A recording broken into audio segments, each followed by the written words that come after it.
Yes we are live now. एक minute रुक जाओ यार।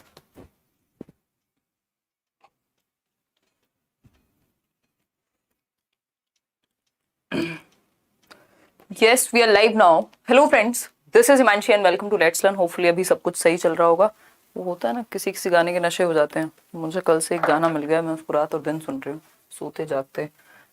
देखो एक बार, सभी को गुड इवनिंग, नमस्कार, राम राम, सत श्री अकाल, अस्सलाम वालेकुम, whatever you feel connected with. Start करेंगे आज का सेशन और क्वेश्चंस हम ऑनलाइन पेपर के क्वेश्चंस हम डिस्कस कर रहे हैं। ऑनलाइन सेट्स 30-30 के आप शेयर करके उन लोगों को बता सकते हैं जिनका एग्जाम है, जिनको पढ़ाई कर लेनी चाहिए, है ना। तो ये 17 दिसंबर नहीं है, जनवरी है। ये गलती से टाइप हो गया है हमारे थंबनेल वाले भाई साहब से। खैर कोई बात नहीं, ये देखिएगा। हम करेंगे पेपर 1 है 17 जनवरी का। लाइक शेयर सब्सक्राइब आप जैसे जैसे आते जाएं वैसे वैसे करते जाएं। अच्छे क्वेश्चन है क्योंकि ऑनलाइन में हल्का सा पैटर्न चेंज हुआ है। और ये टेलीग्राम चैनल पे पीडीएफ आपको मिल जाएगा, मॉक टेस्ट भी आपको मिल जाएगा करियर पे, आप अटेम्प्ट कर पाएंगे फ्री ऑफ कॉस्ट। इसके अलावा सीटेट या फिर सीटेट के बैच में अगर आप एनरोल होने की इच्छा रखते हैं तो आप करियर ऐप डाउनलोड कर लीजिए, या पेडागोजी स्पेशल जिसमें डिटेल्ड बैच है। इन दोनों ही बैचेस में आई थिंक दशहरा से दिवाली तक, मतलब आज से कल छुट्टी थी तो आज से और दिवाली तक कुछ 10-12 दिन डिस्काउंट रहेगा, तो वो आप एक बार चेक कर लीजिएगा। 999 में बैच आपको मिल जाएगा। इसके अलावा जिन्होंने ऑलरेडी ले लिया उनको नेक्स्ट बैचेस में डिस्काउंट कुछ ना कुछ रहेगा, क्योंकि जो ओल्ड स्टूडेंट्स होते हैं करियर के, वो कुछ ना कुछ रहता है उस तरह का। खैर फर्स्ट क्वेश्चन देखिएगा आप, डेवलपमेंट ऑफ इंडिविजुअल चाइल्ड यानी बालकों के व्यक्तिगत विकास के बारे में जब हम बात कर रहे हैं तो कौन सी बात सही होगी, पोल में आप जवाब देंगे और मजे मस्ती से हम पढ़ेंगे जैसा कि जरूरी है।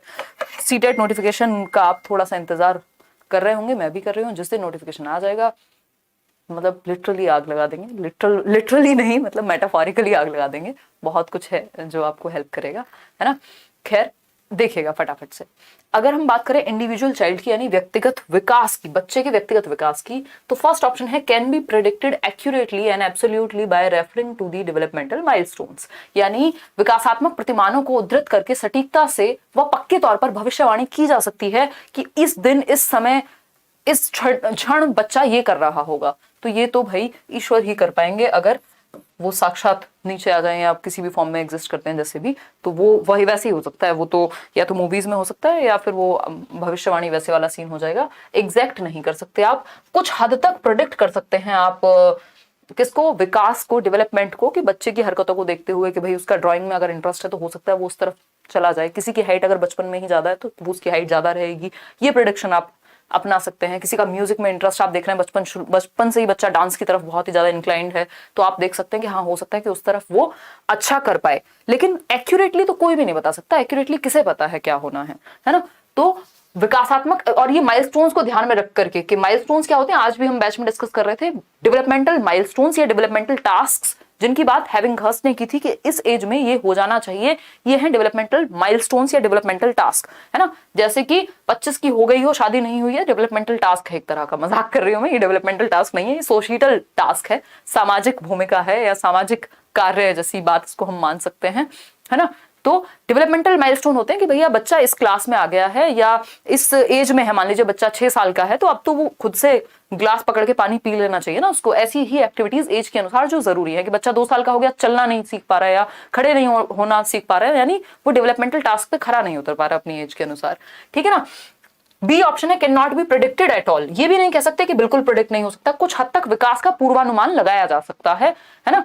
अगर हम बात करें सी ऑप्शन की तो can be predicted somewhat but all children develop at different rates. ये बात बिल्कुल सभ्य बात है, सुसज्जित बात है, लॉजिकल बात है कि व्यक्तिगत विकास के लिए कुछ हद तक पूर्वानुमान लगाया जा सकता है, परंतु सभी बच्चों के विकास की दर अलग अलग होती है, यानी डिफरेंट होती है। जो दर है, जो रेट है वो डिफरेंट है हर एक बच्चे का। या इवन आप देखते हैं कि जरूरी नहीं है कि सेम रेट पर दो बच्चे हैं, सेम टाइम पे पैदा हुए हैं और वो सेम तरीके से एक्ट करें या उनमें विकास की दर सेम हो। तो रेट इज डिफरेंट, सीक्वेंस या ऑर्डर सेम होता है, स्टेजेस सेम होंगी, यूनिवर्सल हैं स्टेजेस, लेकिन रेट में अंतर होगा। किसी बच्चे में कोई चीज जल्दी आ जाएगी, दांत जल्दी निकल जाएंगे, जल्दी खड़ा होना सीख जाएगा, किसी में कोई चीज थोड़ा लेट आएगी।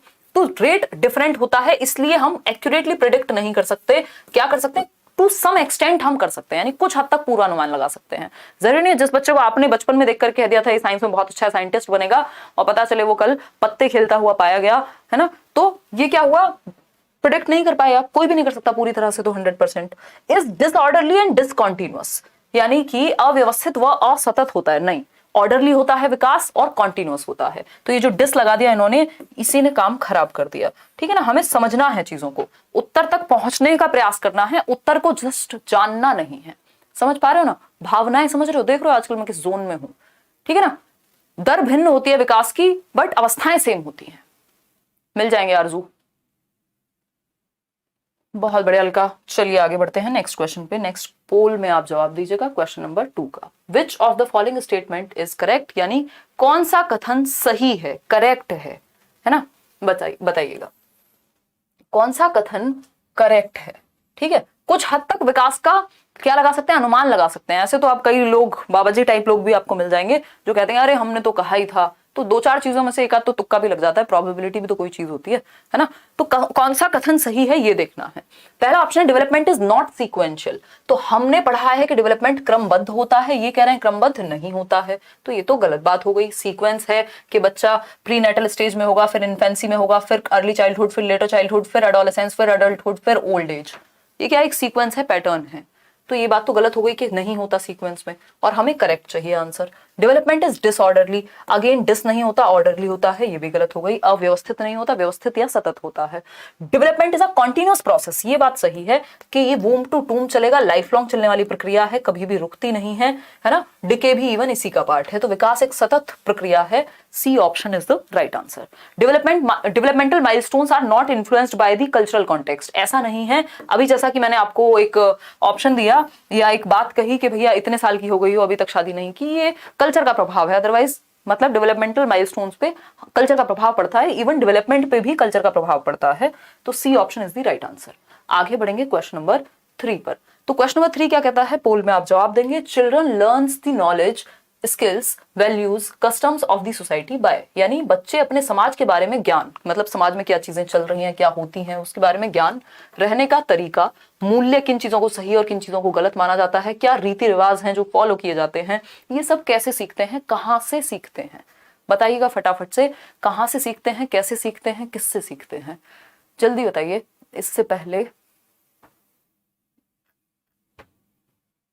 नहीं, मेरे को कोई शेर वेर याद आ गया, रहने दो। नेबरहुड की जब हम बात कर रहे हैं, हाँ बिल्कुल, नेबरहुड से क्या स्किल्स हैं, वैल्यूज हैं, कस्टम्स हैं, नॉलेज है, आप सीखते हैं। रिलीजन, जो धर्म है, उससे आप पढ़ते हैं, जानते हैं, फॉलो करते हैं, क्या वैल्यूज हैं, क्या कस्टम्स हैं। स्कूल से भी आप सीखते हैं, और पीयर ग्रुप, जिन लोगों के साथ आप रहते हैं, उनसे भी आप सीखते हैं। यानी चारों ही संस्थाएं ऐसी हैं जिनसे आपका सोशलाइजेशन होता है, यानी सामाजिकरण की प्रक्रिया होती है, जिसमें आप कैसे समाज में तौर तरीके क्या है रहने के, ये सारी चीजें आप सीखते हैं। ठीक है ना। पोल कौन लगा रहा है, पोल लगा रही है निशा। शौर्य सिंह तो गए हुए हैं घूमने, मजे कर रहे हैं वो शिमला में। क्वेश्चन नंबर 4 देखिएगा। अगर हम बात करें as per gene Piaget's theory, यानी पियाजे की थियोरी के अनुसार, सिद्धांत के अनुसार, अडेप्टेशन इन्वॉल्व्स 2 कॉम्प्लीमेंट्री एक्टिविटीज। ये क्वेश्चन पुराने समय से, प्राचीन काल से सीटेट में आता रहा है, और मुझे लगता है भविष्य में भी आता रहेगा, क्योंकि इस टॉपिक को दुनिया में कोई बदल नहीं सकता। ठीक, तो पियाजे के अनुसार अनुकूलन में किन 2 मूल प्रक्रियाओं का समायोजन कह लीजिए, समाहित होते हैं, कौन सी 2 मूल प्रक्रियाएं, बताइएगा फटाफट से। आज आप टेंशन ना लो, अमित आप टेंशन मत लो। कौन है ये अमित की टेंशन भगाने वाला? अच्छा शोभा ना, बहुत चिंता है अमित की। खैर छोड़ो, आ जाओ इधर आ जाओ। देखो एक बार, मुझे लगा मेरी चिंता में हूँ, खैर कोई बात नहीं, होता है यार, इट्स ओके। देखिएगा, अगर हम बात करें अडेप्टेशन की, तो 2 कॉम्प्लीमेंट्री चीजें अडेप्टेशन के अंदर कौन सी है, तो आपको पता होना चाहिए अडेप्टेशन में एकोमोडेशन एंड एसिमिलेशन दोनों आते हैं। ये पियाजे की थ्योरी अगर आपने यूट्यूब पे भी की है तो मैंने बताया हुआ है, समायोजन व समावेशन दोनों इसका हिस्सा है। ठीक है ना, मतलब आप एसिमुलेट करेंगे, कुछ ऐड करेंगे, मॉडिफाई करेंगे, चेंज करेंगे, मैनिपुलेट करेंगे, वो एकोमोडेशन का पार्ट है ना। पुराने में कुछ चेंज करना, एडजस्ट करना, मैनिपुलेट करना, ये सब समायोजन, और कुछ नया जोड़ना समावेशन, और ये दोनों मिलकर के अडेप्टेशन यानी अनुकूलन में आते हैं। ठीक है ना, इतनी बात क्लियर है। बाकी बातों का यहाँ कोई भी तात्पर्य नहीं है, ठीक नहीं है वो कॉम्बिनेशन, है ना। आगे बढ़ेंगे क्वेश्चन नंबर 5 पर। पियाजे से एक और क्वेश्चन आपके सामने प्रस्तुत है।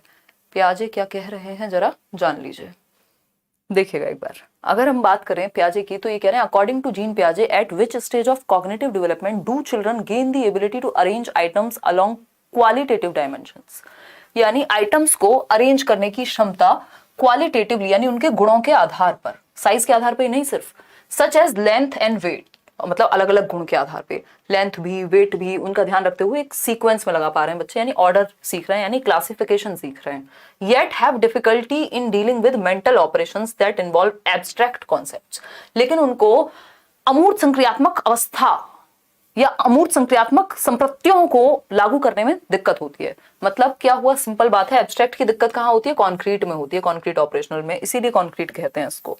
तो हम कहेंगे क्लासिफिकेशन यानी वर्गीकरण का गुण तो आ गया है बच्चे में, लेकिन अभी अमूर्त चीजें जो उसके सामने नहीं है, जिनको वो टच और फील नहीं कर सकता, उनके बारे में वो ज्यादा नहीं बता पाता है ना. अगर उससे हम पूछें कि इस बॉटल का कलर या इस बॉटल के बारे में विशेषता बताओ, तो वो बता देगा, इसको समझ भी लेगा. ऐसे एग्जांपल्स जिनमें चीजें उसके सामने प्रस्तुत हो या पिक्चर्स दिखाई गई हो, उनको समझ जाएगा.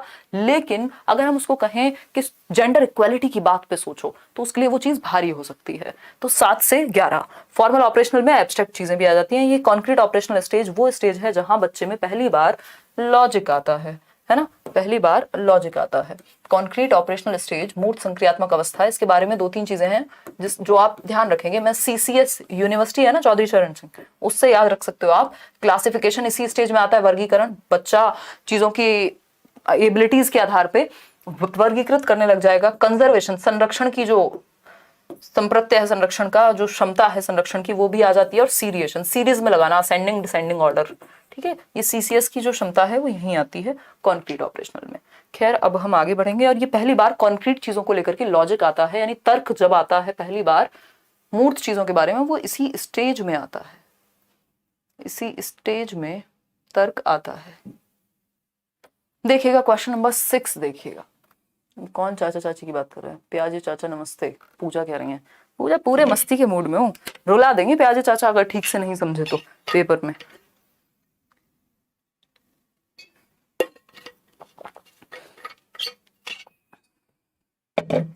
देखिएगा, बहुत ही बढ़िया. क्या कह रहे हो शबीर? क्या क्या किसे ढूंढ रहे हो यहाँ पे? मेरी भी सुन लो. पिंकी कह रही है. पिंकी सुना दो आप. देखिएगा, अगर हम बात करें क्वेश्चन नंबर 6 की, in the theory proposed by लेव वाइगोस्की, वाइगोस्की के थियोरी के अनुसार प्राइवेट स्पीच, जिसको हम निज वाक कहते हैं, व्यक्तिगत वाक कहते हैं, इसका क्या मतलब है. ये 3 से 6 वर्ष की उम्र में होता है, एक तो है ना, 3 to 6 years ऑफ एज में प्राइवेट स्पीच, निज वाक, जिसको ईगो सेंट्रिक स्पीच पियाजे ने कहा है. देखिएगा, पहला ऑप्शन है helps the child to regulate her thinking, यानी बच्चे को अपनी चिंतन, अपनी सोच को विनियमित करने में मदद करता है. यानी बच्चा अपनी थॉट को डायरेक्शन दे पाएगा खुद से ही बातें कर करके. मतलब जब मैं बात कर रही हूँ कि हिमांशी ये ऐसे नहीं ऐसे करना था, मतलब मैं गाइड कर रही हूँ खुद को, ठीक है. तो प्याजे वाइगोस्की के अनुसार private speech guide, self regulation का काम करती है, सेल्फ डायरेक्शन का काम करती है ना, गाइड करने का काम करेगा. बच्चा अपने ही थिंकिंग को दिशा दे पाएगा खुद से ही बातें करके. जब बच्चा खुद से बोल बोल के बातें करे 3 से 6 वर्ष की उम्र में, तो वो प्राइवेट स्पीच कहलाती है. और प्याजे के अनुसार उसी को हम ईगो सेंट्रिक स्पीच कह रहे हैं. प्याजे ने अच्छी बात नहीं माना या महत्व नहीं दिया, बट वाइगोस्की ने इसको इंपॉर्टेंट माना है. तो ये बात तो सही हो गई. बी ऑप्शन है is a hindrance in the child's thinking. भैया ये रुकावट नहीं है, ये तो हेल्पफुल है बच्चे के थॉट को बेहतर बनाने में. तो ये तो गलत हो गई बात. सी ऑप्शन है shows ego centrism of the child, यानी बच्चा आत्म केंद्रित है. अगर प्याजे लिखा होता क्वेश्चन में तब तो हम ये बात मान लेते, लेकिन अभी वाइगोस्की के कॉन्टेक्स्ट में क्वेश्चन पूछा है. डी ऑप्शन है decreases as the child is presented with more challenging tasks. ऐसा नहीं है, अगर मोर चैलेंजिंग टास्क भी आएगा बच्चे के सामने, तब भी वो खुद से बात करके खुद को ही दिशा देगा. क्या समझे? समझे कि नहीं बताइए. चलिए आगे बढ़ते हैं इसी बात पे. मैम कम से कम 2 सेशन रखा करो और सभी विषय का PYQ करा दिया करो. नवल सिंह मैं एक ही व्यक्ति हूँ, मतलब इंसान हूँ, और 6 साल हो गए हैं लगातार, और हजारों वीडियोस आपने देखे हैं, फिर बैचेस भी चलते हैं. हैं क्या चाहते हो मैं जीवन छोड़ दूं? हैं कभी कभार आपको व्लॉग मिल जाते हैं, मैं सोच रही हूँ हफ्ते में 1 व्लॉग दे दिया करूँ. किताबों पे काम चल रहा है, इंटरव्यूज भी आते हैं. हैं क्या चाहते हो मैं गाना गाने लग जाऊं, मैं दुनिया भुला दूंगी आप सबके चक्कर में? हैं देखो एक बार क्वेश्चन नंबर 7 और थोड़ा बहुत अभी करेंगे 2 भी करेंगे जब जरूरत होगी. आपका सारा काम जो भी सीटेट का लेकर के, सीटेट को लेके है, वो सब हो जाएगा. वो उसकी टेंशन आप मेरे पे छोड़ दो, मैं अपने हिसाब से मैनेज कर लूंगी. 3 घंटे लेने की जरूरत पड़ेगी 3 घंटे लेंगे, टेंशन मत लो. बट अभी के लिए जियो और जीने दो अकॉर्डिंग टू लेव वाइगोस्की. थोड़े पुराने वीडियोस भी देख लिया करो कभी. हैं देखो एक बार, लेव वाइगोस्की एक्सपेक्टेशंस दुख का कारण है. समझ पा रहे हो? लेव वाइगोस्की के अनुसार शिक्षक बच्चों के अधिगम में किस प्रकार मदद कर सकते हैं, है ना? शिक्षक जो है वो बच्चों के अधिगम में किस प्रकार मदद कर सकते हैं, बताइएगा। प्रोवाइडिंग एप्रोप्रिएट रिवॉर्ड्स, उपयुक्त इनाम दे करके, लो मेरे बच्चे इनाम ले लो, है नहीं चल पाएगा काम, ठीक, इनाम लंबा नहीं चलेगा, एक टाइम के बाद सिर्फ एक्सटर्नल चीजों में ही फंस के रह जाएगा बच्चा, अंदर से सीखने की इच्छा उसकी खत्म हो जाएगी अगर आप अवार्ड रिवॉर्ड ही करते रहेंगे तो। कभी कभार चल जाता है, हमेशा नहीं। लाइक शेयर करना अगर आप भूल गए हो तो कर दीजिएगा। गिविंग स्ट्रिक्ट पनिशमेंट, पनिशमेंट देने को आरटीई ने साफ साफ मना कर दिया। आप बच्चे को आंखें नहीं दिखा सकते, आप बच्चे को मुर्गा या मुर्गी नहीं बना सकते, तो कोई दंड आप नहीं दे सकते, कॉर्पोरल पनिशमेंट बैन है। अगर हम बात करें changing the nature and quality of support, यानी आपका जो नेचर है, जिस तरह का सपोर्ट आप दे रहे हैं और जो क्वालिटी है उस सपोर्ट की यानी उस मदद की, उसको चेंज कर दीजिए जैसी बच्चे की नीड हो उसके अकॉर्डिंग। ये बात बिल्कुल सही है। अगर आपको सीडीपी में ज्यादा दिक्कत हो रही है तो मैं वहां फोकस करूंगी, आपको कहीं और दिक्कत हो रही है तो मैं वहां फोकस करूंगी, अपनी नीड जो अपना वे है, नेचर है और क्वालिटी है मदद की, वो चेंज कर दूंगी एज अ टीचर। तो ये बात तो सही है। डी ऑप्शन है making them copy all the answers from a black board. ये तो रट्टाफिकेशन है, रोट लर्निंग है कि सारे आंसर वो बेचारे कॉपी कर लें और तब मिटा दो आप उनको और फिर रट के वो वापस पेपर में लिख जाएं। तो ये तो खिचड़ी बन जाएगी, जैसे सिस्टम चला आ रहा था वैसे ही चलेगा। सी ऑप्शन हो गया। अब चलते हैं क्वेश्चन नंबर 8 पर। पूजा कुछ कह रही हैं, अभी पूजा कह रही थी कुछ, अभी पूजा फिर से कह रही हैं। क्वेश्चन नंबर 8 देखिएगा। Pooja tells her friend that we should follow class rules else the teacher will not allow us to play outside। यानी पूजा कह रही है भैया क्लास में टीचर के द्वारा बनाए गए रूल्स को मान लिया करो, नहीं तो हमारा गेम्स का पीरियड खा जाएंगी मैडम, है ना, भेजेंगी नहीं बाहर। ठीक है, बात तो समझ में आ रही है। पूजा इंटेलिजेंट लग रही है हमें तो। Pooja is at which stage of moral development according to Lawrence Kohlberg. Kohlberg की किस स्टेज के अनुसार पूजा किस एक स्तर पे है उनकी थियोरी के, बताइएगा। पहला ऑप्शन है ओबीडियंस एंड पनिशमेंट। अच्छा, ओबीडियंस एंड पनिशमेंट में तो ये होता है दंड मिलेगा इसलिए मत करो कोई काम, ठीक बात है। तो good boy good girl orientation, authority and social order maintaining, या फिर यूनिवर्सल एथिकल प्रिंसिपल। तो ये आपको पता है, एक मिनट रुकना बस, आप करो ये, मैं आती हूँ एक minute.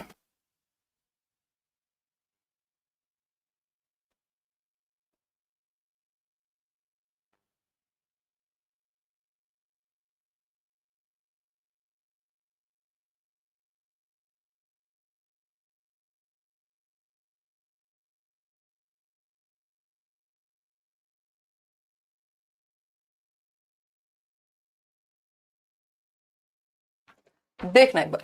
Puja tells her friend that we should follow class rules as the teacher will not allow us to play. यानी पूजा कह रही है भैया पनिशमेंट से बचना है तो आज्ञा का पालन कर लो चुपचाप से, बाकी सही गलत का हमें पता नहीं है। बात तो ठीक है, अच्छी तो नहीं बनना। पूजा ने यहाँ तारीफ की रिक्वायरमेंट तो नहीं रखी कि मुझे अच्छा बनना है टीचर के सामने, ऐसा तो कुछ नहीं कहा पूजा ने, ठीक है ना बात। फिर अगर हम बात करें सी ऑप्शन की, तो authority and social order maintaining orientation. ऐसा भी उन्होंने नहीं कहा कि समाज में नियम बने रहे इसलिए हमें पालन करना चाहिए, एक व्यक्ति तोड़ेगा तो सब तोड़ेंगे, ऐसा भी कुछ नहीं कहा। पूजा को घंटा फर्क नहीं पड़ता व्यक्तियों से, पूजा को अपने खेलने से फर्क पड़ रहा है, ठीक है ना। यूनिवर्सल एथिकल प्रिंसिपल, ये तो नेक्स्ट लेवल की बात हो गई, 6th लेवल की बात हो गई। तो ओबीडियंस एंड पनिशमेंट, आज्ञा पालन एवं दंड। और खेलने की बात कर रहा है मतलब बच्चा छोटा होगा, तो छोटी एज में ही ये काम करती है, सबसे पहली स्टेज है। आगे बढ़ेंगे क्वेश्चन नंबर 9 पर। क्वेश्चन नंबर 9 पढ़िएगा, थोड़ा ध्यान से पढ़िएगा। क्वेश्चन नंबर 9 कहता है which of the following is not correct as per Harvard Gardner. लिखा हुआ है नॉट करेक्ट, ध्यान से पढ़िएगा, नॉट करेक्ट और हार्वर्ड गार्डनर, ये दो वर्ड दिमाग में हाईलाइट कर लीजिएगा। कौन सा एक वाक्य सही नहीं है हार्वर्ड गार्डनर के अनुसार, जिन्होंने बहुबुद्धि का सिद्धांत दिया है multiple intelligence frames of mind नाम की पुस्तक में। सीटेट के नोट्स जल्दी मिलेंगे। रिया मुझे इस वीकेंड का टाइम और दे दो, पता नहीं लगता एक हफ्ते से दूसरा हफ्ता कब आ जाता है, कितनी सारी चीजें होती रहती हैं।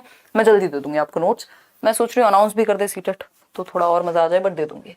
Intelligence is a fixed and stable trait, क्या गार्डनर ऐसा कहते हैं? जब भी आपने मेरे साथ गार्डनर डिस्कस किया होगा, मैंने पहली बात यही बताई होगी कि गार्डनर ये मानते हैं कि इंटेलिजेंस कोई सिंगल एंटिटी नहीं है, कोई एक तत्व बुद्धि नहीं हो सकता, कोई एक चीज बुद्धि नहीं हो सकती कि आप मैथ्स में इंटेलिजेंट हैं तो आप इंटेलिजेंट हो गए। ये कह रहे हैं मल्टीपल टाइप्स की इंटेलिजेंस हो सकती है, तो ये नहीं कहते कि फिक्स्ड है और स्टेबल है, ये बात गार्डनर नहीं कहते, और जो नहीं कहते वही सही है, क्योंकि पूछा ही गलत था इसलिए गलत ही सही है। तो फर्स्ट ऑप्शन सही है। बी ऑप्शन है intelligence can be nurtured and grown, ये तो मानेंगे Gardner. Intelligence is of several kinds rather than dominated by a general factor, ये भी बात है। Intelligence can not be tied to a single domain, यही तो कह रहे हैं वो कि सिंगल एंटिटी नहीं है बुद्धि, कोई मल्टीपल प्रकार की हो सकती है, लोग अलग अलग प्रकार में इंटेलिजेंट हो सकते हैं, कोई म्यूजिक में अच्छा होगा, कोई भाषा में अच्छा होगा, कोई बॉडी का एस्थेटिकली अच्छा होगा, यानी स्पोर्ट्स में अच्छा होगा। तो A option is the right answer. आगे बढ़ेंगे क्वेश्चन नंबर 10 पर। मजा आ रहा है डिस्कशन में, बहुत मजा आ रहा है, बस आप लोग जिस संख्या में आते हैं उस संख्या में अपनी प्रेजेंस नहीं बता पाते हैं लाइक शेयर करके। इन चाइल्ड सेंटर्ड एजुकेशन यानी एक बाल केंद्रित कक्षा में, बाल केंद्रित कक्षा वो है जहां बच्चा सेंटर में है, जहां पर बच्चा सेंटर में है, भगवान है बच्चा, है ना, मतलब बच्चे के अनुसार चीजें होंगी। तो अगर हम बात करें यहाँ पर तो चाइल्ड सेंटर्ड एजुकेशन वो है जहां बच्चा सेंटर में है। तो फर्स्ट ऑप्शन है the teacher does not play any role. इसका मतलब ये बिल्कुल भी नहीं है कि टीचर का कोई रोल नहीं होता। टीचर क्या है, सुविधादाता है, एक फैसिलिटेटर है। ऐसा नहीं है कि टीचर का कोई रोल नहीं है चाइल्ड सेंटर्ड में। The teacher play active role while the teacher का रोल एक गार्डनर के जैसा है। जैसे जब आप एक पौधे को लगाते हैं तो उसका ध्यान रखते हैं, जब जरूरत होती है उसको सॉइल देते हैं अच्छी, अगर कुछ एक्स्ट्रा चीजें हो जाएं तो उन वीड्स को निकालते हैं, अगर उसको पानी की जरूरत है पानी देंगे, धूप की जरूरत है धूप देंगे। टीचर का वो वाला काम है ना, फैसिलिटेट करने का। The teacher play active role while the students are passive. बच्चे को पैसिव नहीं रख सकते आप, बच्चे को निष्क्रिय नहीं रख सकते। बच्चा और टीचर दोनों एक्टिव होने चाहिए, बेहतर तो ये होगा, लेकिन बच्चे का एक्टिव होना तो सबसे ज्यादा जरूरी है, मैंडेटरी है। The students are active while the teacher is passive, ये भी बेकार बात हो गई भैया, टीचर को पैसिव रख के क्या कर लोगे। तो डी ऑप्शन है teacher and students are both active, ये बेस्ट है और हमें बेस्ट ऑप्शन चूज करना होता है। कई बार ऐसा लग सकता है आपको चारों ऑप्शन अच्छे लग रहे हैं और चारों सही भी हो सकते हैं पेडागोजी के केस में, बट कोई एक बेस्ट होगा जो क्वेश्चन के अकॉर्डिंग जा रहा होगा, है ना। तो teacher and students are both active, ठीक है ना। अगेन वही एग्जाम्पल जो आपको बहुत पसंद है, जब आप लाइफ पार्टनर चूज करते हैं आप अपने लिए बेस्ट चाहते हैं, मीडियोकर पे नहीं काम चलाएंगे आप अपना। हो सकता है कोई मीडियोकर आपके लिए बेस्ट हो, तो उसी तरह से जिस तरह का क्वेश्चन है उसके हिसाब से जो बेस्ट है वो आंसर करना है। तो बच्चे और टीचर दोनों एक्टिव होते हैं क्वेश्चन नंबर 10 के अनुसार। चाइल्ड सेंटर्ड यानी बाल केंद्रित शिक्षा, जिसपे बात प्रोग्रेसिव एजुकेशन, प्रगतिशील शिक्षा, लर्निंग बाय डूइंग, जॉन डुईस की बात भी कर रहे हैं। अगर हम बात करें आपके फ्रेडरिक फ्रॉबेल से लेके मॉन्टेसरी तक, सब चाइल्ड सेंटर्ड एजुकेशन की पैरवी करते हैं। फर्स्ट ऑप्शन आपके सामने मतलब क्वेश्चन है क्वेश्चन नंबर 11 और कहता है, ये बहुत नया टाइप है इस बार के सीटेट के एग्जाम में, ऑनलाइन एग्जाम में। एक तो कथन दिया हुआ है असर्टिव और रीजन दिया हुआ है, यानी इसका तर्क दिया है। यानी एक तो है कथन, इसको पढ़ना है, फिर इस कथन का तर्क क्या है उसको पढ़ना है। दोनों सही हैं, दोनों में से कोई एक सही है या दोनों गलत हैं, ये संभावनाएं होती हैं, तो उसको ध्यान में रखना है। असर्शन है in the classrooms boys have the potential to perform much better than the girls in mathematics and science. यानी कक्षाओं में लड़के गणित व विज्ञान में लड़कियों से कहीं बेहतर प्रदर्शन करने की क्षमता रखते हैं। मतलब ये कहा गया है, ये स्टेटमेंट दिया है कि लड़के तो अच्छे होते हैं गणित और साइंस में लड़कियों से। आज ही हम जेंडर का टॉपिक कर रहे थे और यूट्यूब पे भी आपने देखा होगा, मैंने पहले कराया है। ये बात बिल्कुल सिरे से गलत है। ऐसा कोई भी ये फैक्ट नहीं है कि लड़के अच्छे होंगे गणित में और साइंस में। अगर हैं तो इसका मतलब उनको एनवायरनमेंट ज्यादा अच्छा दिया गया है या कोई और रीजन हो सकता है, इंडिविजुअल डिफरेंस का मामला हो सकता है, पर्सनल प्रेफरेंस का मामला हो सकता है। जरूरी नहीं है, इसका मतलब ये नहीं है कि लड़कियां सारी खराब हैं गणित में। नहीं तो हम शकुंतला देवी का नाम नहीं सुनते, मूवी भी बनी है उन पे, देख लीजिएगा कभी। आर फॉर रीजन, यानी इसका रीजन क्या दे रहे हैं सुनिए जरा। भाई हर किसी का तो अपना रीजन ही होता है ना, जो इंसान गलत भी कर रहा है उसकी भी अपनी रीजनिंग है, चोरी करने वाले की भी रीजनिंग होगी अपने पास रखी हुई। तो रीजन की अगर हम बात करें तो रीजन है mathematical reasoning and scientific ability come naturally to boys than girls. कि भैया लड़कों में लड़कियों की अपेक्षा गणितीय तर्क व वैज्ञानिक क्षमताएं सहज रूप से मौजूद होती, नेचुरली, भगवान की देन। ऐसा नहीं होता है ना, कोई भगवान की देन नहीं होती। ठीक, ये इंटरेस्ट का मामला है और एनवायरमेंट का मामला है। तो ये दोनों ही बातें बिल्कुल सिरे से नकारेंगे हम इनको, और अगर आप नहीं नकारेंगे तो नंबर तो आपको मिलेगा ही नहीं, वैसे भी आप जीवन में खराब स्थिति में जाएंगे। तो both A and R are false, दोनों ही बातें गलत हैं, ना तो ये स्टेटमेंट सही है ना इसका रीजन सही है। ठीक, तो D option is the right answer. अगर दोनों में से कोई एक भी सही होता तो हम बाकी ऑप्शंस के साथ जाते। क्वेश्चन नंबर 12 देखिएगा, नेशनल एजुकेशन पॉलिसी 2020 राष्ट्रीय शिक्षा नीति 2020 किस पर बल देती है। इस पर मैं एक कंप्लीट वीडियो 1 घंटे से ज्यादा का बना चुकी हूँ, वो सेशन यूट्यूब पर भी है, तो आप उसको देख लीजिए एक बार। नेशनल एजुकेशन पॉलिसी NEP किस चीज पर जोर देती है, बच्चे की भलाई पे देगी, ऐसा तो है नहीं कुछ अगेंस्ट चली जाएगी बच्चे के। तो फ्लेक्सिबिलिटी ऑफ द करिकुलम, हाँ अच्छी बात है, लचीलापन होना चाहिए करिकुलम में, फ्लेक्सिबिलिटी होनी चाहिए। स्टैंडर्डाइजेशन के जमाने जा चुके हैं। स्टैंडर्डाइजेशन यानी मानकीकृत, मानकीकृत नहीं, हमें डिफरेंशिएटेड चाहिए जिसमें हम बच्चे को ध्यान में रख सकें, उसके इंडिविजुअल डिफरेंसेस को ध्यान में रख सकें। स्टैंडर्डाइजेशन में क्या होता है, मानकीकरण के चक्कर में हम बच्चे की व्यक्तिगत विभिन्नताओं को भूल जाते हैं। ये भूल जाते हैं कि बच्चे अलग अलग ढंग से सीख सकते हैं। हम सबके लिए एक ही जैसा पेपर बनाते हैं और सबको एक ही डंडे से हाँकने का प्रयास करते हैं, तो ये तो गड़बड़ है। पाठ्य पुस्तकों का गैर संदर्भीकरण यानी डी कॉन्टेक्चुअलाइजेशन ऑफ टेक्स्ट बुक्स, यानी ऐसी टेक्स्ट बुक लिख दो जिससे बच्चा कनेक्ट ही ना करे, जो बच्चे के जीवन से दूर दूर तक संबंधित ना हो, है ना। बच्चा दिल्ली से है और आप केरला की बात कर रहे हैं, है ना, या फिर चलो केरला तक तो फिर भी ठीक था, वो जान जाएगा कि वहां क्या चल रहा था, लेकिन बच्चे के एनवायरनमेंट से रिलेटेड कुछ है ही नहीं, वो कनेक्ट ही नहीं कर पाता खुद को, तो प्रॉब्लम है। इसीलिए हम अलग अलग राज्य की अलग अलग चीजों के आप देखते हैं, अगर ईवीएस भी पढ़ेंगे तो उसमें तरह तरह की कहानियां हैं, जिससे उसमें डाइवर्सिटी है, ताकि कॉन्टेक्स्ट से जुड़े वो अलग अलग बच्चों के। रोट मेमोराइजेशन पे तो रटने पे फोकस नहीं करना, मीनिंगफुल लर्निंग, अर्थ निर्माण पे फोकस करना है जो उसके जीवन से जुड़े। तो flexibility of the curriculum is the right answer. पाठ्यचर्या का लचीलापन, यानी अलग अलग तरह की एक्टिविटीज हो, अलग अलग बच्चों के इंटरेस्ट, एप्टीट्यूड, एटीट्यूड को ध्यान में रखा जाए। तो A option is the right answer. वैसे भी जीवन में फ्लेक्सिबिलिटी से काम चलेगा, रिजिडिटी से नहीं चलेगा। कठोर नहीं होना, नहीं तो टूट जाएंगे आप, है ना, सुना होगा आपने वो लक्कड़। फ्लेक्सिबिलिटी से जीवन चल जाएगा अच्छा। तो 12th का A, the focus assessment should be on, यानी मूल्यांकन का केंद्र जो है वो क्या होना चाहिए, आकलन का केंद्र क्या होना चाहिए। सेंटर में किसको रखें जब आप बच्चे को टेस्ट करें? तो सिंपल सी बात ये कही है। पानी पियेंगे, रहने दीजिए, आप अपने यहां से पी लीजिए, मैं यहां से पी लेती हूँ। आगे बढ़ते हैं, देखिएगा एक बार।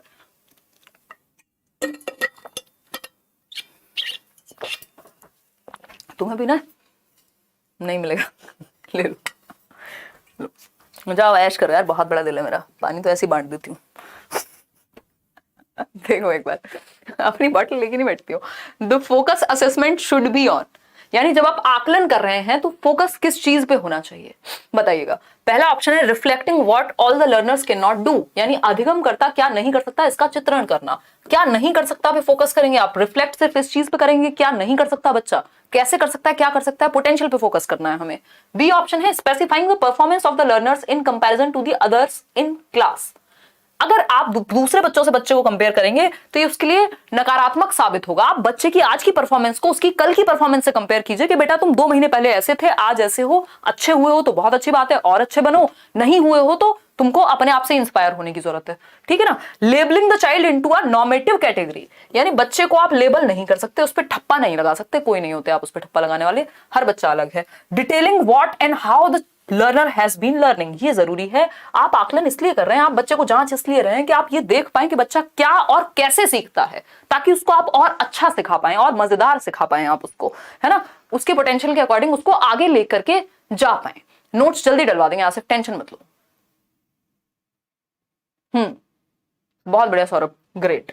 चलिए आगे बढ़ेंगे। हाँ लिखा तो हुआ है 17 दिसंबर का है, 17 जनवरी का सेट है, ऐसा थोड़ी कोई चोरी करके हम आपको झूठे झूठे क्वेश्चन करा देंगे। क्वेश्चन नंबर 14 देखिएगा, which of the following characterize a socio constructivist classroom that caters to the need of individual children, यानी निम्नलिखित में से कौन सा विकल्प एक सामाजिक रचनावादी कक्षा कक्ष में जिसमें बच्चों की व्यक्तिगत जरूरतों का ध्यान रखा जाता है, यानी ये एक तरह से आइडियलिस्टिक क्लासरूम है, आइडियल क्लासरूम है, आइडियलिस्टिक नहीं कहेंगे, आइडियल है, मतलब ऐसा हम चाहते हैं कि हर क्लासरूम ऐसा हो। कैसा? जहां पे बच्चे सामाजिक रचनावादी दृष्टि से सीख रहे हो, बच्चे ग्रुप्स में सीख रहे हो, एक दूसरे की इंडिविजुअल नीड का ध्यान रखा जाए, बच्चों की अलग अलग ढंग से सिखाया जा रहा हो।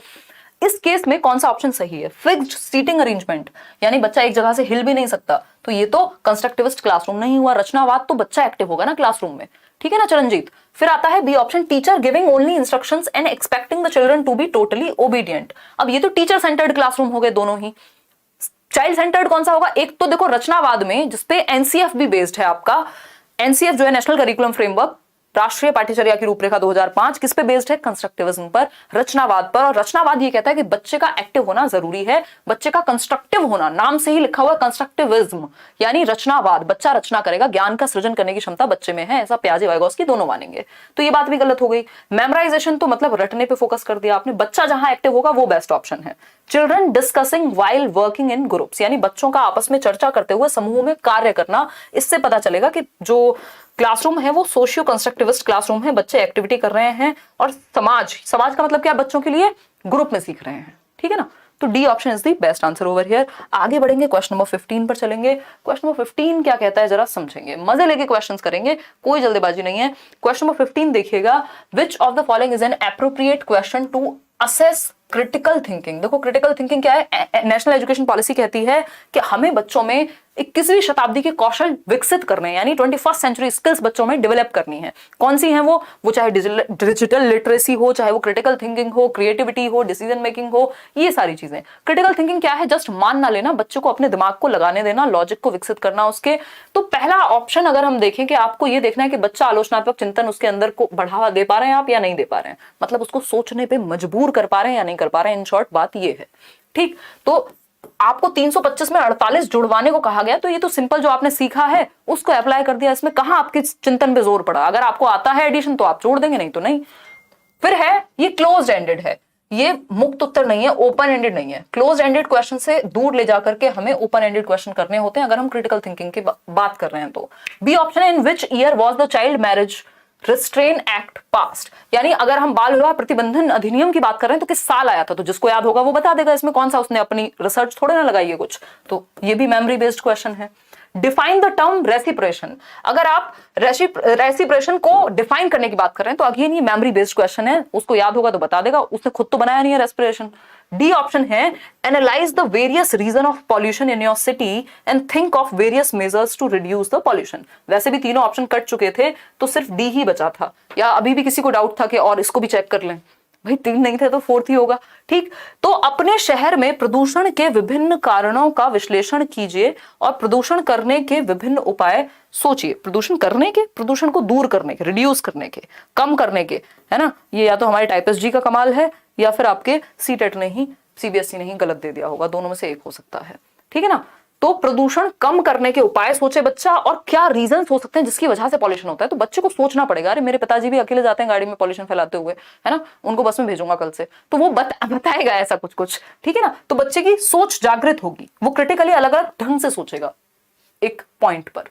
क्वेश्चन नंबर 16 देखिएगा, ओपन एंडेड क्लासरूम हो जाएगी। क्वेश्चन नंबर 16 कहता है which of the following depicts a culture of inclusion in schools, यानी समावेशन की संस्कृति को बढ़ावा कौन सा ऑप्शन देता है। समावेशन क्या है भाई, जैसे मदर नेचर ने हम सबको एक साथ रखा हुआ है, बारिश होती है सबके लिए एक जैसी होगी, सूरज निकलेगा सबके लिए धूप एक जैसी होगी अगर आप बाहर खड़े हुए हैं तो, है ना, और हवा चलेगी तो सबके लिए चलेगी। उसी तरह से जब एजुकेशन है तो वो सबके लिए होनी चाहिए, चाहे किसी को देखने में समस्या हो, चलने में समस्या हो, कुछ करने में समस्या हो, हर एक बच्चे के लिए इंक्लूजन हो, समावेशन हो, हर बच्चे को हम समावेशित कर पाए, उसकी नीड के अकॉर्डिंग सिखा पाए। ठीक है ना। तो अगर हम बात करें फर्स्ट ऑप्शन की, तो differentiated assessments are promoted to meet students needs, यानी विद्यार्थियों की जरूरतों को पूरा करने के लिए विभेदी आकलन को बढ़ावा दिया जाता है। बात तो सही है कि आप डिफरेंट तरीके से असेस कर लो बच्चों को। फिर भी देखते हैं, diversity and varied perspectives are discouraged, भैया डिस्करेज नहीं, एनकरेज करना है, हतोत्साहित नहीं, प्रोत्साहित करना है विभिन्नता को। कई लोग जो लोग जल्दबाजी में होते हैं और प्रैक्टिस कम करके गए होते हैं, वो क्या करेंगे, उन्होंने पढ़ा diversity and varied perspectives, wow wow wow कितना पॉजिटिव बात चल रही है ना, विभिन्नता और विविध परिप्रेक्ष्यों की बात हो रही है। यहाँ लिखा हुआ है हतोत्साहित, लिखा होना चाहिए था प्रोत्साहित, तो जल्दबाजी में आपका एक नंबर बिल्कुल प्यार से चला जाएगा, और ऐसे ही एक एक नंबर कई नंबर प्यार से चले जाएंगे। तो इतने प्यार से नंबर नहीं लेके आने हैं वहां से। Only few students feel welcomed and valued in the school, यानी कुछ ही बच्चों को अपना सा महसूस हो, उनको लगे हमारा स्कूल है, हमें तो टीचर प्यार करती है, तो कुछ ही बच्चों के साथ होगा, तो ये तो पार्शियलिटी हो गई, सबको होना चाहिए ऐसा कंफर्टेबल फील। डी ऑप्शन है students are divided into fixed groups as per their abilities, ये सबसे खराब है कि आप बच्चों की क्षमता के आधार पर क्षमता समूहन कर दें, है ना, क्या कर दें, क्षमता समूहन कर दें कि भैया अच्छा तुम फर्स्ट आने वाले बच्चे को 90% लाते हो एक ग्रुप में, अच्छा तुम्हारा आईक्यू कितना है एक ग्रुप में, ग्रुप्स में बांटने से क्या होगा, गड़बड़ हो जाएगी। इंक्लूसिविटी का मतलब है हर तरह के डिफरेंट बच्चे, यूनिटी इन डाइवर्सिटी की बात होगी, विभिन्नता में एकता की बात होगी। तो विद्यार्थियों की जरूरतों को पूरा करने के लिए विभेदी आकलन, यानी डिफरेंट बच्चों को डिफरेंट तरीके से आप असेस कर रहे हो। जो बच्चा सुन नहीं सकता उसको आप ये थोड़ी कहोगे कि मेरे को सुना करके तुम बताओ या बोल करके बताओ मुझे कुछ, है ना, तो डिफरेंट तरीके से जैसी नीड होगी वैसे। ये option is the right answer. मुझे लग रहा है कुछ ज्यादा एक्सप्लेन कर रही हूं मैं। क्वेश्चन नंबर 17 देखिएगा एक बार। आपने मुझे डरा दिया था ना वो लास्ट क्लास जब हुई थी और आपने जो गलत आंसर्स दिए थे पोल में, आज तो मैं देख नहीं पा रही हूँ आप कैसे आंसर दे रहे हैं, नहीं तो चक्कर तो मुझे अभी भी आ जाते। सही आ रहे हैं, निशा कह रही है सही आ रहे हैं। ये आपकी कुछ सेटिंग है इसके साथ, मुझे लग रहा है ये बायस्ड है आपके प्रति। चलो कोई बात नहीं, कल हम देखेंगे, इसमें लॉग इन करेंगे, कोई दिक्कत वाली बात नहीं है।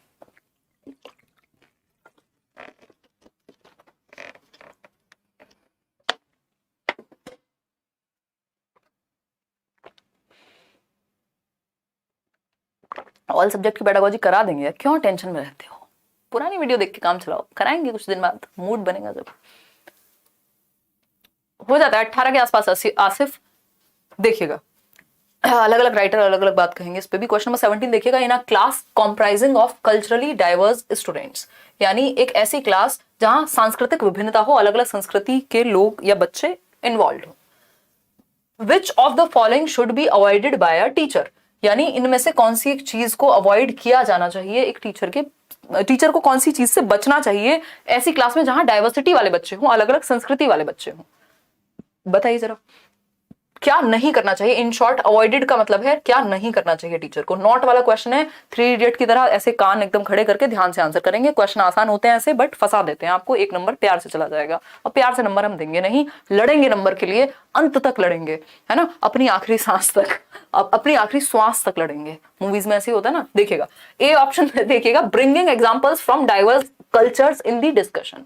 ये बात तो अच्छी बात है कि आप विविध संस्कृतियों के उदाहरण चर्चा में लेकर के आएंगे ताकि अलग अलग संस्कृति वाले बच्चे जुड़ सकें, क्योंकि आपकी क्लास में अलग अलग संस्कृति वाले बच्चे एग्जिस्ट करते हैं। बहुत प्यारी बात है। बी ऑप्शन है, developing curriculum and teaching style suitable to dominant culture. ये गड़बड़ है।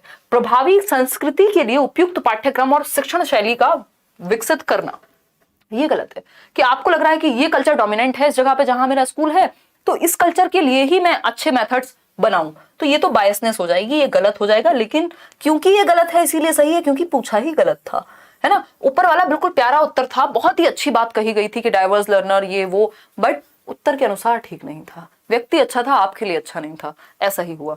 सी ऑप्शन पे आते हैं, encouraging students to share unique features of their culture, यानी विद्यार्थियों को अपनी संस्कृति की अनूठी विशेषताओं को साझा करने के लिए प्रोत्साहित करना। ये तो अच्छी बात है, बच्चों को अच्छा महसूस होगा जब वो अपने कल्चर के बारे में बताएगा तो, ठीक है ना।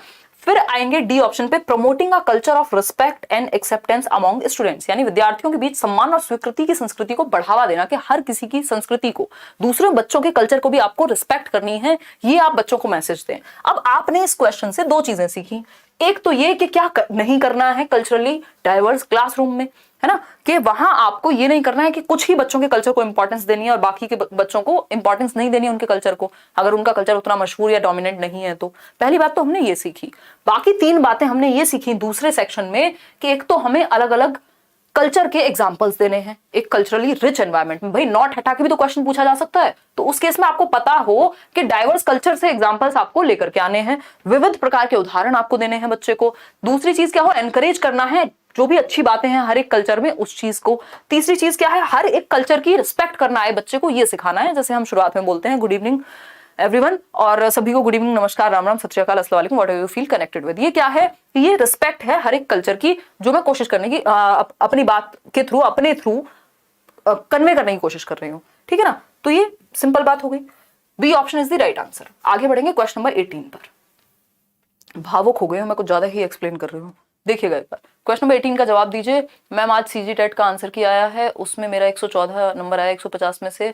मैं आपके साथ पिछले 4 महीने से जुड़ा हूँ, ये आपकी वजह से ही हो पाया है। Thank you so much. Vishwakarma Prasad कह रहे हैं सुपर चैट करके, thank you so much Vishwakarma. मुझे भी बहुत अच्छा लगता है जब आप लोग अलग अलग देश भर से तैयारी करते हैं और जो कॉमन टॉपिक्स हैं उनको आप देखते हैं, मैराथन्स देखते हैं चैनल पे, और ये बहानेबाजी नहीं करते हैं कि फलाने एग्जाम के लिए करा दो, ठिकाने के लिए करा दो, क्योंकि आपको पता है कि आपके सिलेबस के अकॉर्डिंग ज्यादातर चीजें वहां ऑलरेडी हैं चैनल पे, अगर आप सच में पढ़ने की इच्छा रखते हैं तो अच्छा लगता है ये चीज को देख करके। क्वेश्चन नंबर 18 देखिए, विच of the following directly affects, आप जल्दी ही जॉब लें, अच्छा करें जीवन में।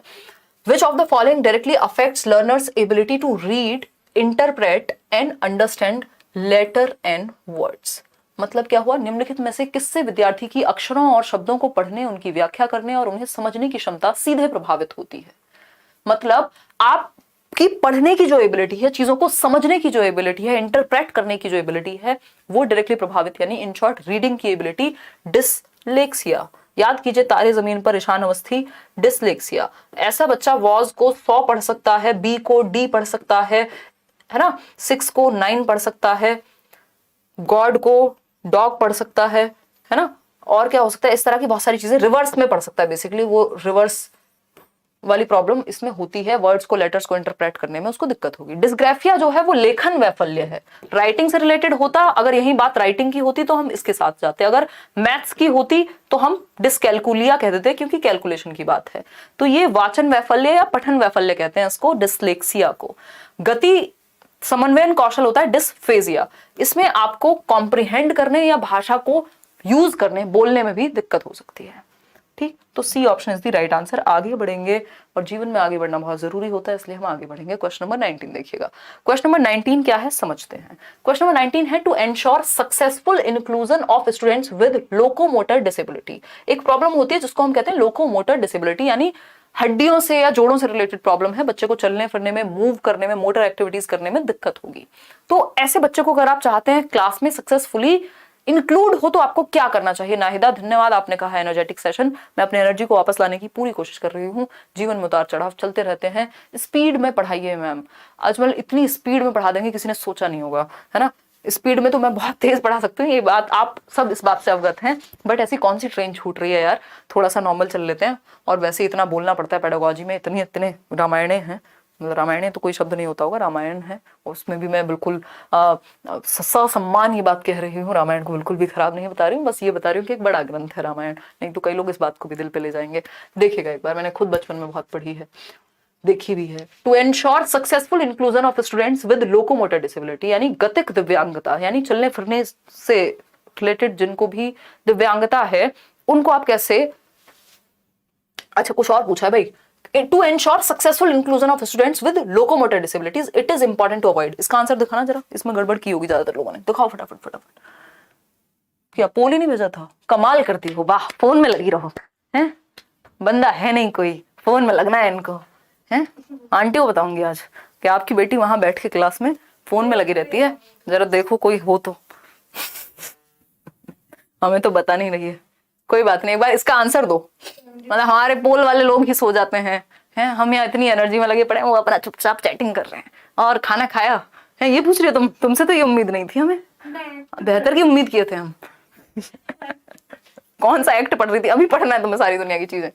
देखो एक बार, अगर हम बात करें, दिखाना जरा, दिखाना कितना आंसर आ रहे हैं। 65% A option.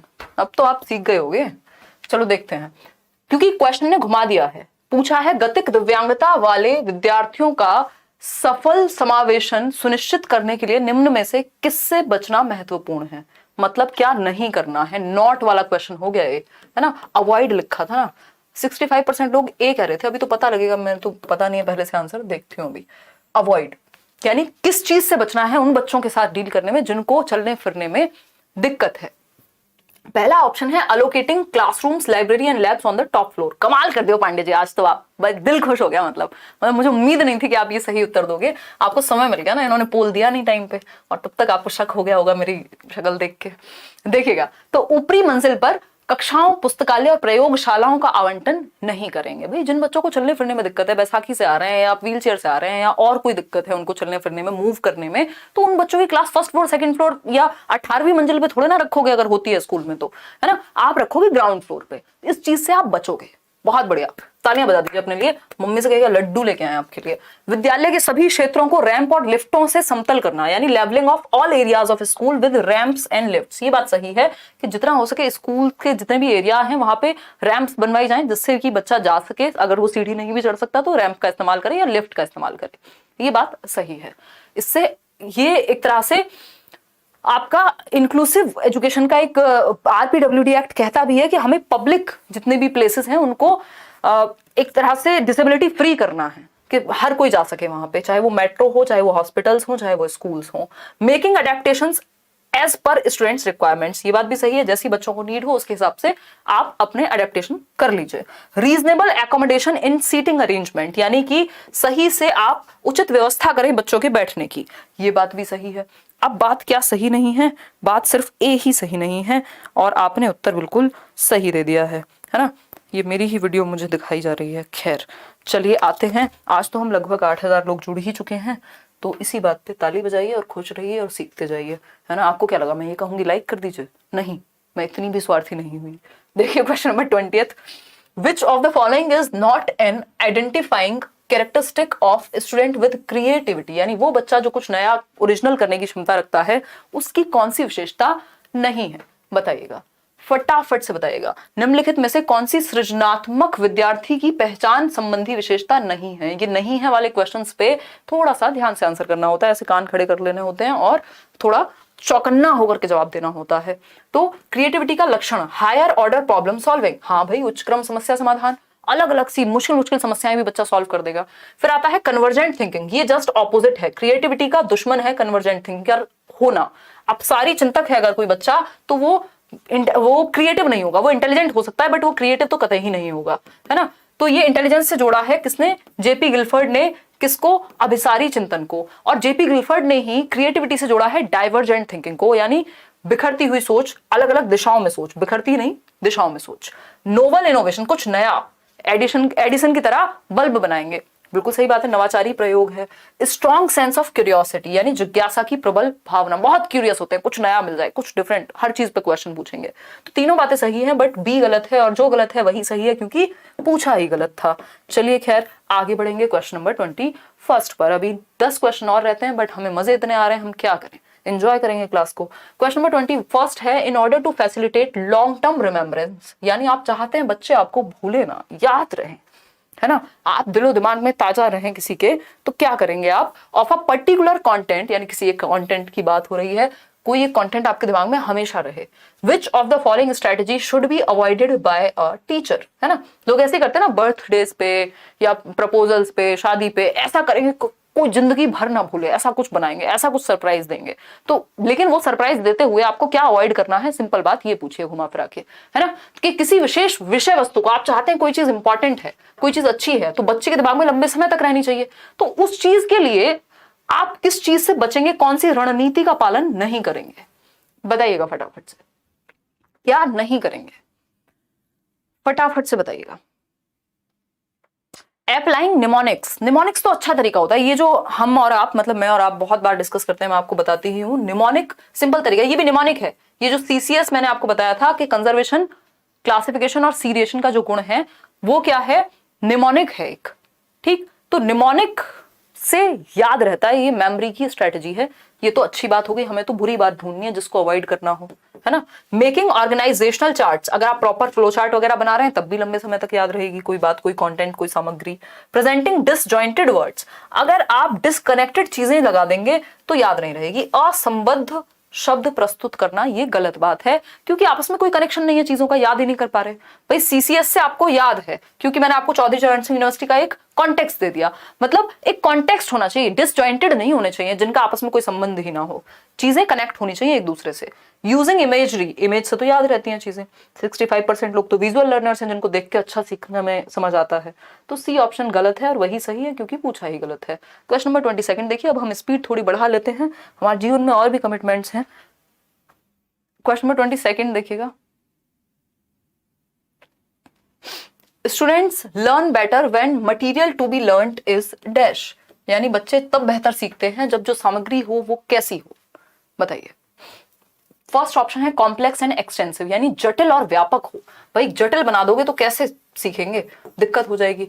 Connected with existing knowledge, ये बात बहुत प्यारी है कि आपकी प्रीवियस नॉलेज से, आपके पूर्व ज्ञान से, आपकी मौजूदा जानकारी से रिलेटेड हो, जो आप जानते हैं। आपको एग्जाम्पल भी मैं वही देने की कोशिश करती हूँ जो आपके आसपास के हो, जो आपके जीवन के हो, है ना। उस पर कई बार किसी को हंसी आ सकती है, किसी को लग सकता है अरे कैसी बातें कर रहे हो, बट वो याद रहेगा, वो समझ में आएगा। क्यों? क्योंकि जो जीवन से जुड़ती है चीज, जो हमारी प्रीवियस नॉलेज से जुड़ती है, वो हमें सेट हो जाती है दिमाग में, ठीक है। तो मौजूदा ज्ञान से जुड़ी जो भी चीज होगी उससे हम बेहतर तरीके से सीख सकते हैं। यानी बच्चे की जो करंट नॉलेज है, आप बिल्डिंग भी बनाते हैं तो नींव अच्छी करते हैं ना, तो वो नींव जो ओल्ड नॉलेज है, उसकी जो प्रीवियस नॉलेज है, पूर्व ज्ञान है, उससे जोड़ेंगे और तब नया सिखाएंगे। सिंपल टू कॉम्प्लेक्स जाएंगे, सरल से जटिल जाएंगे। डिसऑर्डरली नहीं, ऑर्डरली होनी चाहिए, सीक्वेंस में होनी चाहिए, ऑर्गेनाइज होनी चाहिए, ऐसे नहीं कुछ भी disparate to their socio cultural context, यानी उनके सामाजिक संदर्भ से भिन्न हो, यानी अलग हो नहीं, बल्कि जुड़ी हुई होनी चाहिए, सामाजिक संदर्भ से अलग नहीं होनी चाहिए।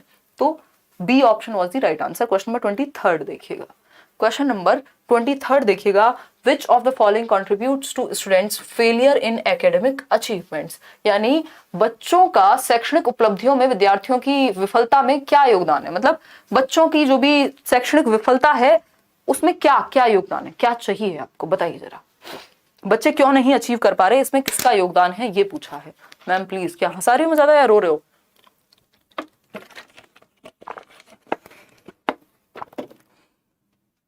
मैं आज इतना फनी गाना सुन रही हूँ ना, वही चढ़ गया मेरे दिमाग में, बताऊंगी नहीं किसी को, व्यूज बढ़ जाएंगे फिर उसके। मजाक कर रही हूँ मैं, ऐसा बिल्कुल भी नहीं है। अच्छी आर्ट के व्यूज नहीं, समर्थक भी बढ़ने चाहिए। वाह वाह। देखिए एक बार, which of the following contributes to students failure in academic achievement, यानी कि हम ये कहेंगे कि कौन सा कारक शैक्षणिक उपलब्धियों में विद्यार्थियों की विफलता में योगदान देता है, यानी किस वजह से बच्चे फेल हो रहे हैं, ये है कुल मिला के बात। एक्सपीरियंशियल लर्निंग, अनुभव से जोड़ने पे फेल क्यों होंगे, फिर तो अच्छा सीखेंगे, ये बात सही है। डीकॉन्टेक्चुअलाइज्ड करिकुलम, यानी ऐसा करिकुलम बना दिया जिससे बच्चा कनेक्ट ही नहीं होता, उसकी लाइफ से कनेक्ट ही नहीं होता, कुछ उसके सर से ऊपर से टप्पा मार के निकल जाता है वो सिलेबस, समझ में ही नहीं आता क्या चल रहा है। इंक्लूसिव फिलॉसफी तो अच्छी बात है, लर्नर सेंटर्ड भी अच्छी बात है, बट गैर प्रासंगिक नहीं होना चाहिए। अगर प्रासंगिक होता, कॉन्टेक्चुअलाइज्ड होता तो अच्छा होता। ये डी लगा दिया तो नेगेटिव हो गया, है ना।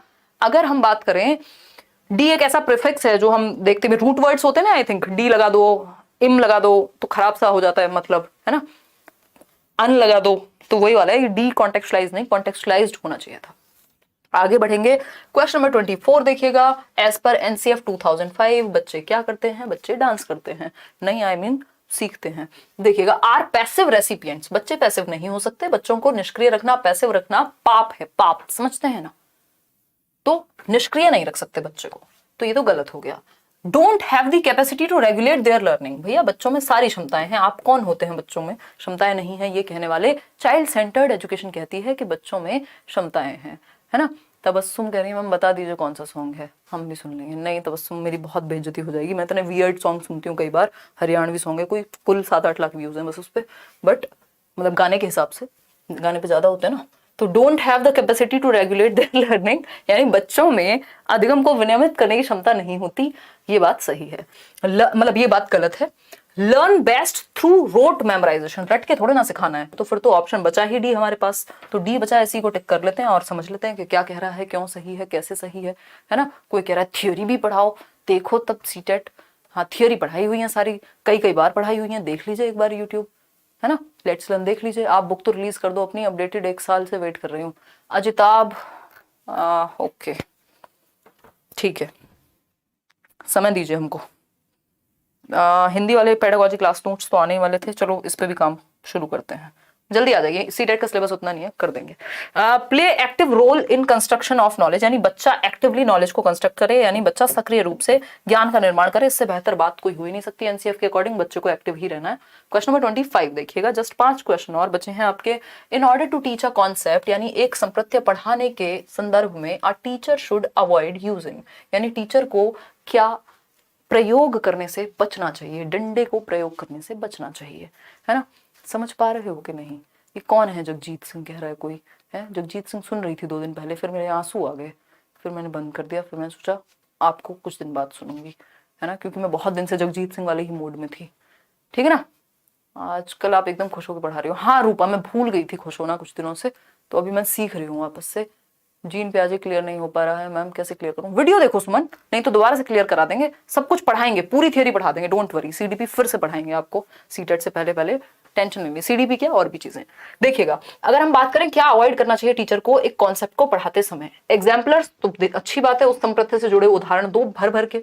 Instances discrete to the concept, भैया असतत नहीं देने हैं, जिससे वो कनेक्टेड फील ना करे, ऐसे एग्जाम्पल देना जिसका कनेक्शन ही ना हो, जो ब्रेक कर दे कॉन्टिन्यूटी को, उसका कोई फायदा ही नहीं है। तो B option is the right answer. Non exemplars देने चाहिए। नॉन एग्जाम्पलर्स क्या होते हैं, ये बहुत पूछा जाने लग गया है पेपर में, तो इसको लेके कंफ्यूज नहीं होना। गैर उदाहरण वो होते हैं जब मैं आपको ये समझा रही हूं कि ये बर्ड होती है, यानी ये चिड़िया है, ठीक, और मैं फिर आपको ये माउस उठा करके दिखाऊं कि देखो ये चिड़िया का उदाहरण नहीं है, तो मतलब ये नॉन एग्जाम्पल है जो उससे रिलेटेड नहीं, बट आपको कॉन्सेप्ट क्लियर हो गया इस बात से, तो समझ गए ना। नॉन एग्जाम्पल की जरूरत होती है, बहुत अच्छी बात होती है नॉन एग्जाम्पल का यूज करना, तो चाहे एग्जाम्पल हो चाहे गैर एग्जाम्पल हो, आपको दोनों ही यूज करने हैं, ये बात आप ध्यान रखेंगे। मैं स्क्रीनशॉट ले रही हूँ, हम लोग काफी सारे लोग जुड़े हुए हैं। डी ऑप्शन देखिए, prototypes prevalent in their culture, जो संस्कृति में प्रचलित आद्य रूप हैं, क्यों उनको तो दिखाओ भाई, उससे तो वो कनेक्टेड फील करेगा, तो जो नहीं करना चाहिए वो है बी ऑप्शन। आगे बढ़ेंगे क्वेश्चन नंबर 26 पर, नॉलेज और awareness of self as knower depicts, बताइएगा जरा। स्वयं के ज्ञाता होने का ज्ञान या जागरूकता, यानी किस चीज की नॉलेज, किस चीज की अवेयरनेस, सेल्फ की अवेयरनेस, खुद की अवेयरनेस, खुद के थॉट्स, खुद की थिंकिंग, खुद के ही बारे में अवेयरनेस क्या कहलाएगी, बताइए फटाफट से। अवेयरनेस ऑफ अवेयरनेस यानी सेल्फ की अवेयरनेस, क्या कहते हैं अवेयरनेस ऑफ अवेयरनेस को, मेटा कॉग्निशन कहते हैं। जमानों से हम इस पे बात कर रहे हैं, जब ये सीटेट में जस्ट एक बार पूछा गया था बहुत पुराने समय पे, तब भी मैं ये डिस्कस करती थी आपके साथ, याद कीजिए वो समय। ठीक, इसको हम मेटाकॉग्निशन कहते हैं, thinking about thinking, awareness of the awareness, अधिसंज्ञान जिसको हम कह रहे हैं। कॉग्निशन का मतलब होता है मेंटल स्किल्स, मानसिक क्षमताएं जिसमें हम सोचना, समझना, तर्क करना, कल्पना करना, यानी thinking, reasoning, problem solving, decision making, imagination, memory, perception, ये सब कॉग्निशन है। दिमाग से जुड़ी हुई सारी बातें कॉग्निशन है, मतलब थिंकिंग कॉग्निशन से जुड़ी है। लेकिन मेटा का मतलब होता है बियॉन्ड। तो बियॉन्ड थिंकिंग की जब हम बात कर रहे हैं तो बियॉन्ड का मतलब हो गया परासंज्ञान, संज्ञान के भी परे, थिंकिंग अबाउट थिंकिंग, थिंकिंग पे भी सोच पा रहे हैं कि मैं सोच क्यों रहा हूं, ये भी आप सोच पा रहे हैं, इसको मेटाकॉग्निशन कह रहे हैं। उसकी याद आखिर आ क्यों रही है ना, तो ऐसा क्या हुआ, तो मेटाकॉग्निशन है।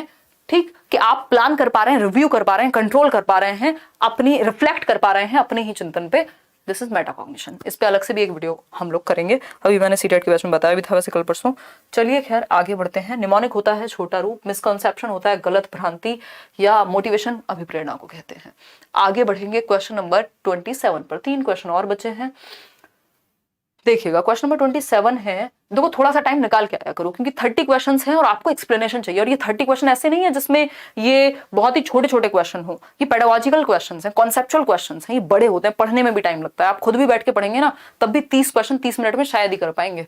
तो 30 क्वेश्चन के लिए हम 60 मिनट लेके चलते हैं, जिसमें प्रॉपर एक्सप्लेनेशन है, जिसमें आप पोल में आंसर भी कर रहे हैं, आपके लिए ये मॉक टेस्ट जैसा भी है और एक्सप्लेनेशन भी है, हंसी मजाक भी है, पढ़ के भी मैं सुना रही हूँ, आपको भी पढ़ने का मौका दे रही हूँ। तो 30 क्वेश्चन के लिए 60 मिनट का टाइम लेके आया करो। एक क्वेश्चन पे 2 मिनट हम देंगे, समझेंगे, जानेंगे, चारों ऑप्शंस को एनालाइज करेंगे। आइडेंटिफाइंग द डिफिकल्टी, यानी कि मुश्किल को पहचानना, सेटिंग द गोल, यानी गोल सेट करना, उद्देश्य को सेट करना, एक्सप्लोरिंग पॉसिबल सॉल्यूशंस, क्या पॉसिबल सॉल्यूशंस हो सकते हैं और इसका कॉन्सिक्वेंस क्या हो सकता है जो आप करने की कोशिश कर रहे हैं। Acting accordingly and evaluate the outcomes are important steps involved in the process of, यानी कठिनाई की पहचान, लक्ष्य निर्धारण, संभावित समाधान और परिणामों की खोज के अनुसार काम करना, यानी इतना दिमाग लगा के काम करना क्या कहलाएगा। Attribution, imitation, problem solving, passive attention, भैया सिंपल बात है, प्रॉब्लम सॉल्विंग है कि क्या होगा अगर ये किया तो कैसे होगा, कोई प्रॉब्लम है तो कैसे सॉल्व करें, उसका एक्सप्लोरेशन, उसके रीजंस, सारी बातें, क्या आउटकम होगा, सिंपल है प्रॉब्लम सॉल्विंग, इसमें कुछ और सोचने की आवश्यकता ही नहीं है। आपका फेवरेट क्वेश्चन आपके सामने है जिसमें एक कथन है और दूसरा है रीजन, यानी उसका तर्क है। देखिएगा कथन दिया है और तर्क दिया है, ये इस बार से ही आने क्वेश्चन शुरू हुए हैं सीटेट में, इससे पहले सीटेट में इस तरह के क्वेश्चंस नदारद थे, यानी गायब थे। बताइएगा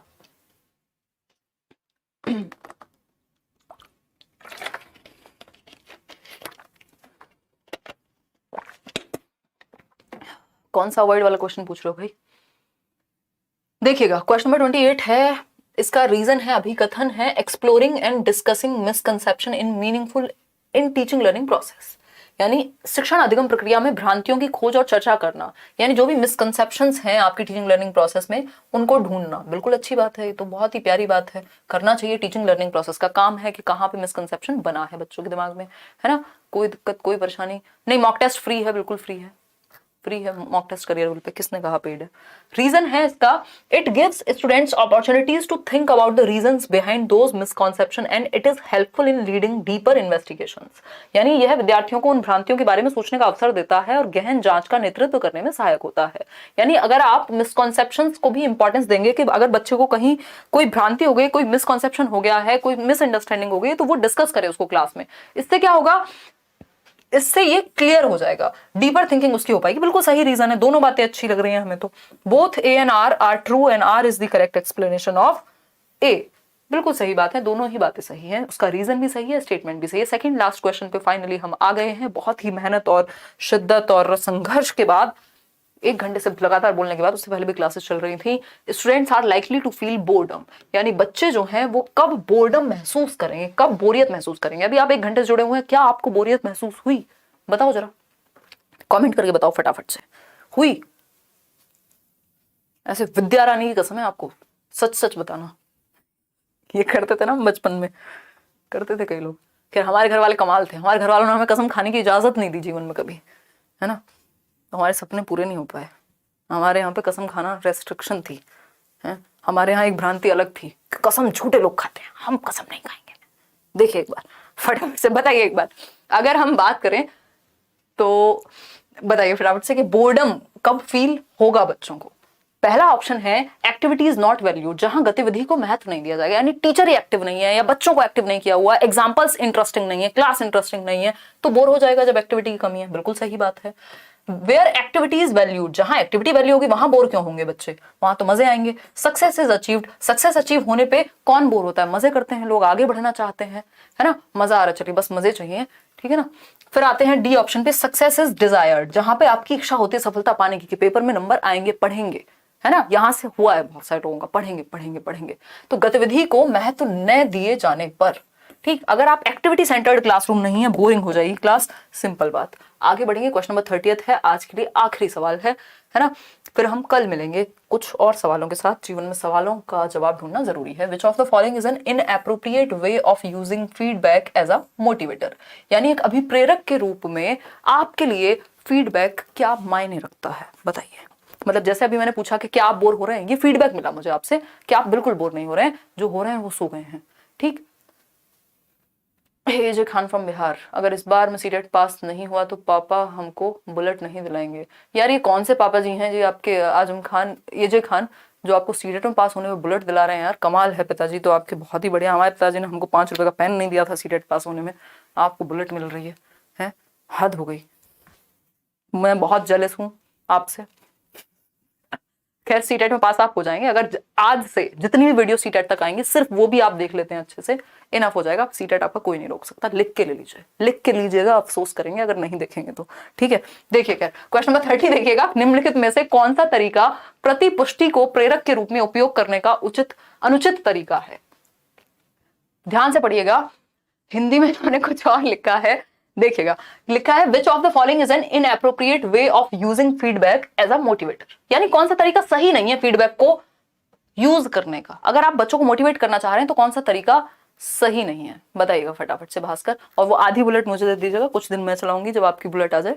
देखिएगा, feedback concentrated on the ability of the student, यानी विद्यार्थी की क्षमता पर केंद्रित प्रतिपुष्टि। ये तो अच्छी बात है कि बच्चे के ऊपर बेस्ड है, ये तो अच्छी बात है। बी ऑप्शन है feedback focused on the process of an activity, ये भी अच्छी बात है। Feedback in descriptive style related to students work, बिल्कुल सही बात है, बच्चे के काम से जुड़ा हुआ फीडबैक। लेकिन डी ऑप्शन नेगेटिव होगा क्योंकि बाकी तीनों पॉजिटिव हैं और हमें नेगेटिव चाहिए क्योंकि इनएप्रोप्रिएट अनुचित पूछा है हमसे। Feedback without referring to comparisons with other students, यानी अन्य विद्यार्थियों के साथ तुलना किए बिना प्रतिपुष्टि देना। ये है क्या कहे, अन्य विद्यार्थियों के साथ तुलना किए बिना प्रतिपुष्टि देना, क्या क्या घुमा दिए हैं? 1 मिनट रुकिएगा जरा, कुछ तो गड़बड़ है सवाल में ही। देखिएगा, अगर हम बात करें निम्नलिखित में से कौन सा तरीका प्रतिपुष्टि को प्रेरक के रूप में उपयोग करने का अनुचित तरीका है? अनुचित यही है, without referring to comparisons with, नहीं ये तो सही है, विद होना चाहिए।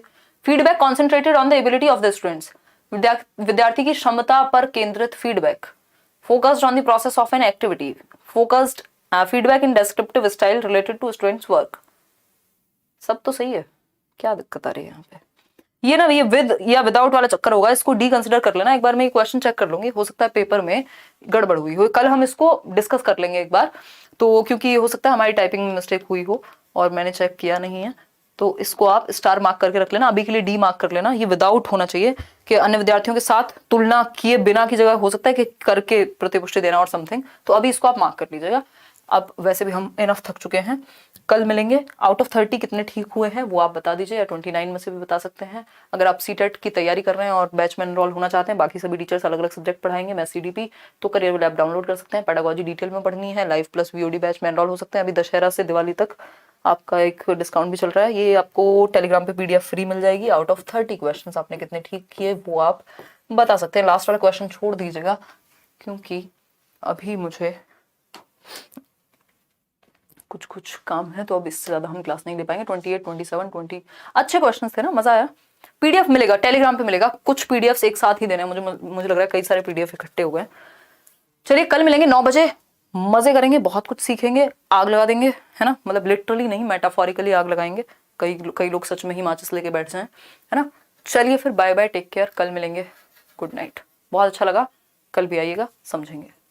लाइक शेयर सब्सक्राइब करके कमेंट कर दीजिएगा, अगर ना किया हो, कोई भी आपका फीडबैक हो, कितने आपके नंबर आए, सब कुछ।